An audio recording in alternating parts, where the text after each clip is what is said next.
আচ্ছা, শুরুতেই সবার কাছে ক্ষমা চেয়ে নিচ্ছি, কারণ ভিডিওটা একটু লং করে ফেলেছি। তবুও বলবো সবাই একটু ধৈর্য সহকারে ভিডিওটা শেষ পর্যন্ত দেখবেন, কারণ এটি হচ্ছে আমাদের দেশের বাড়ির একটি ঐতিহ্যবাহী রেসিপি আঁকড়ির চপ। মা প্রথমেই আঁকড়িগুলো সেদ্ধ বসিয়ে দিয়েছিল, সাথে এখানে নিয়েছিল নারকেল কোড়া, সাদা সর্ষে এবং গুটি কয়েক কাঁচামরিচ। এই সবগুলো একসাথে পাটায় বেটে নিয়েছিল। আপনারা চাইলে মিক্সিতেও করে নিতে পারেন। এই তো এইদিকে আঁকড়িও খুব ভালো করে সেদ্ধ হয়ে গিয়েছিল। ঠিক কতটা নরম আর সফট হয়েছে সেদ্ধর পর ওটাই দেখাচ্ছিলাম আমি।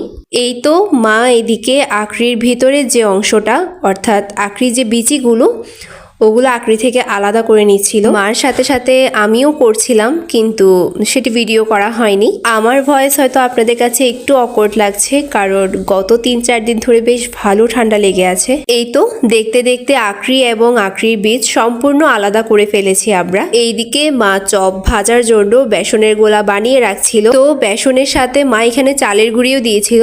চালের গুঁড়ি আর বেসনের পরিমাণ সমান নিতে হবে, অর্থাৎ বেসন 1 কাপ নিলে চালের গুঁড়িও 1 কাপ নিতে হবে। এতে দিয়ে দিল পরিমাণ মতো লবণ, হলুদ, মরিচ এবং চিনি, সাথে আঁকড়ির বীজ সমেত নারকেল, সর্ষে এবং কাঁচামরিচের যে পেস্ট বানিয়ে রেখেছিলাম সেটিতেও মা লবণ, হলুদ, মরিচ পরিমাণ মতো মাখিয়ে নিয়েছিল। ও হ্যাঁ, সাথে চিনিও দিয়েছিল। এইবার বেসনের গোলায় পরিমাণ মতো জল দিয়ে দিয়ে মা সামান্য ঘনত্বের পেস্ট বানিয়ে নিচ্ছিল। বেসনের গোলা কিন্তু অত নরম করা যাবে না, না হয় চপ ভাজার সময় কিন্তু আপনি পারফেক্ট চপ বানাতে পারবেন না। তাই চেষ্টা করবেন বেসনের গোলা একটু হার্ড রাখার। এই তো হলো।